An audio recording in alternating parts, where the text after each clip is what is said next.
മഴത്തോരു മുമ്പയുടെ ഇന്നത്തെ എപ്പിസോഡിന്റെ റിവ്യൂ വിശേഷമാണ് കേട്ടോ പറയാൻ വേണ്ടി പോകുന്നത്. ബാലചന്ദ്രനുമായിട്ട് വീണ്ടും ഒരു ചർച്ചയ്ക്ക് വേണ്ടിയിട്ട് വന്നിരിക്കുകയാണ് ശിവനും അതുപോലെ ബാലുണി മാമന്റെ മക്കളും കൂടി ചേർന്നിട്ട്.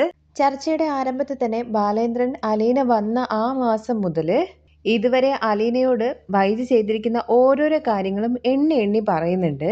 പക്ഷെ ഇത് കേട്ട ശിവേട്ടൻ പറയുന്നത് അതെല്ലാം കഴിഞ്ഞ കാര്യങ്ങളല്ലേ ബാലേന്ദ്ര, ഇന്ന് മുതൽ നമുക്ക് മുന്നോട്ട് പോകുന്ന കാര്യങ്ങളെ കുറിച്ചിട്ട് ചിന്തിക്കുക എന്ന് പറയാണേ. ഇന്ന് മുതലോന്ന് ചോദിക്കുമ്പോൾ അതെ, നിങ്ങള് പണ്ട് അലീന വരുന്നതിന് മുമ്പ് എങ്ങനെയായിരുന്നോ അതുപോലെ തന്നെ എന്ന് വെച്ചാൽ പഴയതുപോലെ തന്നെ മുന്നോട്ട് പോകണം എന്നാണ് ശിവേട്ടൻ പറയുന്നത്. പുതിയ തീരുമാനം എന്ന് പറഞ്ഞിട്ട് ശിവേട്ടൻ പറയുന്നത് ഇന്നലെ മുതൽ പുറകിലോട്ട് പോകാൻ വേണ്ടിയിട്ടാണല്ലോ എന്നാണ് ബാലേന്ദ്രൻ തിരിച്ചു ചോദിക്കുന്നത്. ബാലചന്ദ്രൻ ഇപ്പോ ഭാര്യയ്ക്കും മക്കൾക്കും വേണ്ടിയിട്ട് അലീനയെ ഉപേക്ഷിച്ചിട്ട് അവർക്ക് വേണ്ടിയിട്ട് ജീവിക്കാൻ വേണ്ടിയിട്ടാണ് നമ്മുടെ ശിവേട്ടൻ പറയുന്നത്. എന്നാ അലീന ഇന്ന് മുതൽ തന്റെ വീട്ടിലെ ഒരു അംഗാണെന്ന് കരുതിയിട്ട് അലീനയ്ക്കും ബാലചന്ദ്രനും വേണ്ടി അവരെടുത്ത് മാറാൻ വേണ്ടിയിട്ട് പറയുന്നുണ്ട്. എപ്പോഴും മറ്റുള്ളവർക്ക് വേണ്ടിയിട്ടാണല്ലോ ബാലചന്ദ്രനും അലീനയും ജീവിക്കുന്നത്, ഇനി അവർക്ക് വേണ്ടിയിട്ട് മറ്റുള്ളവരടുത്തും കൂടി ജീവിക്കാൻ വേണ്ടിയിട്ടൊക്കെ പറയുന്നുണ്ട്.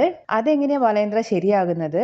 ഒരു വശത്ത് ബാലേന്ദ്ര നിന്റെ ഭാര്യയും മക്കളുമാണ്, മറുവശത്ത് അനാഥയായുള്ള ഒരു പെണ്ണാണ്. അലീന അനാഥയല്ല എന്നും അവള് തന്റെ മകളാണ്. ബാലേന്ദ്രന്റെ ഈ സംസാരം കേൾക്കുമ്പോൾ ശിവൻ പറയുന്നത്, ബാലേന്ദ്ര നീ ഞങ്ങളെ വെറുതെ കുഴപ്പത്തിലാക്കരുത് എന്നാണ്.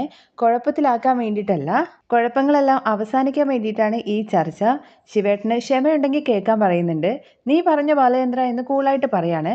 പക്ഷേ ബാലേന്ദ്രൻ പറഞ്ഞു തുടങ്ങുന്ന ആ നിമിഷം മുതൽ ശിവനെ മുട്ടടിക്കാൻ വേണ്ടി തുടങ്ങുന്നുണ്ടേ.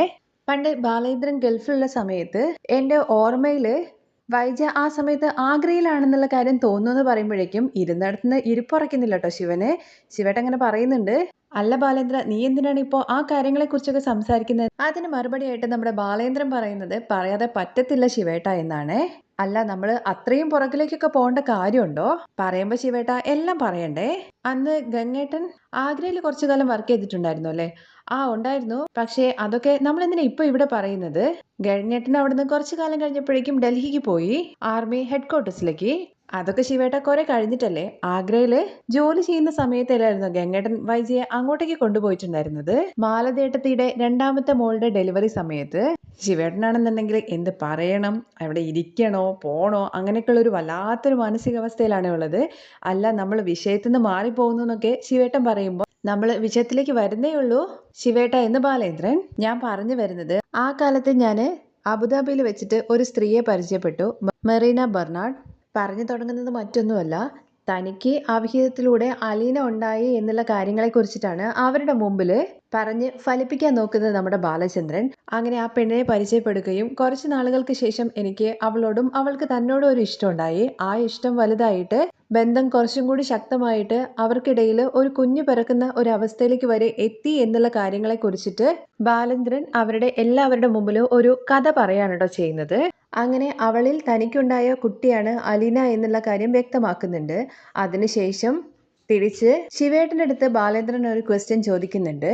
എന്നെ ഒരു സ്ത്രീ സ്നേഹിക്കുകയും പ്രാപിക്കുകയും ചെയ്തതുപോലെ അവളുടെ ജീവിതത്തിലും സംഭവിച്ചിട്ടുണ്ടോ എന്നുള്ള ബാലേന്ദ്രന്റെ ക്വസ്റ്റ്യന്റെ മുമ്പിൽ തരിച്ചു നൽകുവാണ് കേട്ടോ നമ്മുടെ ശിവേട്ടൻ ചെയ്യുന്നത്.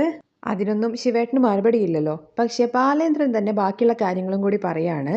ആഗ്രയിൽ വൈജയന്തിയും സ്റ്റാലിൻ ജോസഫും എന്ന ജൂനിയർ കമ്മീഷണർ ഓഫീസറുമായി ഇടയ്ക്കിടയ്ക്ക് കണ്ടുമുട്ടുകയും അവർ തമ്മിൽ പ്രേമത്തിലാകുന്നു. അവർ തമ്മിൽ പിന്നെ പ്രേമത്തിലാവുകയും പിന്നീട് സംഭവിച്ച കാര്യങ്ങളെക്കുറിച്ചൊക്കെ ശിവേട്ടനും നന്നായിട്ട് അറിയുന്നുണ്ടാകുമല്ലോ. കൂടുതൽ എന്നെ കൊണ്ട് പറയിപ്പിക്കാതിരിക്കുന്നതായിരിക്കും ശിവേട്ട നല്ലത്. ഇതെല്ലാം കേട്ടിട്ട് ശിവേട്ടനാണെന്നുണ്ടെങ്കിൽ തിരിച്ച് എന്ത് മറുപടി പറയണമെന്ന് അറിയാത്ത അവസ്ഥയിൽ നിൽക്കുകയാണ്. ശിവേട്ടന് പറയാൻ വേണ്ടി പറ്റില്ലല്ലോ, വൈജയന്തി ഇങ്ങനെ സ്നേഹിച്ച് നടന്നിരുന്നു, അതിൽ അവൾക്കൊരു കുഞ്ഞുണ്ട്, പക്ഷെ ആ കുഞ്ഞിനെ അനാഥാലയത്തിൽ കൊണ്ടുവിട്ടതാണ് എന്നുള്ള കാര്യങ്ങളെക്കുറിച്ചൊന്നും പറയാൻ വേണ്ടി പോലും പറ്റാത്തൊരവസ്ഥയിൽ ശിവേട്ടൻ അങ്ങനെ നിൽക്കുവാണ്. ചർച്ചയ്ക്ക് വിളിച്ചിട്ട് ബാലേന്ദ്രൻ അങ്ങ് ഉണ്ടാക്കാം എന്ന് വിചാരിച്ചിട്ടാണല്ലോ എല്ലാവരും കൂടി കൂടിയിട്ട് വീണ്ടും ഒരു ചർച്ചയ്ക്ക് പോയത്. എന്നാ ബാലേന്ദ്രൻ എല്ലാത്തിനും നല്ല കണക്കിന് കൊടുക്കുന്നുണ്ട്. ഇനി ബാലേന്ദ്രനുമായിട്ട് കളിച്ചു കഴിഞ്ഞു കഴിഞ്ഞാൽ പണി കിട്ടാൻ വേണ്ടി പോകുന്നത് വൈജയന്തിക്ക് തന്നെയാണെന്നുള്ള സത്യം ശിവേട്ടൻ മനസ്സിലാക്കുന്നുണ്ട്. രാമുണ്ണി മാമന്റെ മക്കൾക്കും എല്ലാവർക്കും വൈജയന്തിയുടെ ചരിത്രം അറിയാവുന്നത് കൊണ്ട് തന്നെ ബാലേന്ദ്രൻ കളിക്കുന്നത് വൈജയന്തിയുടെ ആ കച്ചിത്തുരുമ്പ് കിട്ടിയിട്ട് തന്നെയാണ് എന്നുള്ള കാര്യം കൂടി അവർക്ക് വ്യക്തമാകുന്നുണ്ട്. അവസാനമായിട്ട് ബാലേന്ദ്രൻ ഒരേ ഒരു കാര്യം മാത്രമേ പറയുന്നുള്ളൂ, ബാലേന്ദ്രന്റെ മകള് ബാലേന്ദ്രന്റെ വീട്ടിൽ തന്നെ താമസിക്കും, ബാലേന്ദ്രനെ കൊന്നിട്ടല്ലാതെ അവളെ ആ വീട്ടിൽ നിന്ന് മാറ്റാൻ വേണ്ടി പറ്റില്ല എന്ന് പറഞ്ഞിട്ട് ബാലേന്ദ്രൻ അവിടെ നിന്ന് ഇറങ്ങി പോവാണ് കേട്ടോ ചെയ്യുന്നത്. ഇനി എന്തായാലും ബാലേന്ദ്രനുമായിട്ടൊരു ചർച്ചയ്ക്ക് ശിവേട്ടൻ വരുന്നുള്ള കാര്യം തോന്നുന്നില്ല. ചർച്ചയെല്ലാം കഴിഞ്ഞിട്ട് വീട്ടിലെത്തുമ്പോഴേക്കും വൈജി ഇങ്ങനെ വിളിക്കുന്നുണ്ട്. എന്തായി ചർച്ച എന്നുള്ള കാര്യം അറിയാതെ ആകെ ടെൻഷൻ അടിച്ചിട്ടിരിക്കുവാണേ. ശിവേട്ടന്റെ സംസാരത്തിൽ തന്നെ ഒരു ഇടർച്ച പോലെ വൈജയന്തിക്ക് ഫീൽ ചെയ്യുന്നുണ്ട്. എന്താ ബാലേന്ദ്രൻ നിങ്ങളുടെ അടുത്ത് എന്താ പറഞ്ഞെന്നൊക്കെ ചോദിക്കുന്നുണ്ട്. പക്ഷേ വൈജയുടെ അടുത്ത് പറയാൻ വേണ്ടി പറ്റുമോ ബാലേന്ദ്രൻ അവളുടെ പഴയ ചരിത്രങ്ങളെല്ലാം അറിഞ്ഞോ എന്നുള്ള കാര്യം? അങ്ങനെ പറഞ്ഞു കഴിഞ്ഞു കഴിഞ്ഞാൽ വൈജയന്തി ഏത് രീതിയിലായിരിക്കും റെസ്പോണ്ട് ചെയ്യുക എന്നുള്ള കാര്യം അറിയില്ലല്ലോ. അയാളുടെ സംസാരത്തിൽ നിന്ന് തനിക്ക് മനസ്സിലാക്കാൻ വേണ്ടി കഴിഞ്ഞത് അയാൾ പണ്ട് അബുദാബിയിലായിരിക്കുന്ന സമയത്ത് ഏതോ ഒരു പെണ്ണിനെ സ്നേഹിച്ചുവെന്നോ അതിലുണ്ടായ കുഞ്ഞാണെന്നൊക്കെയാണ് അയാൾ പറയുന്നത്.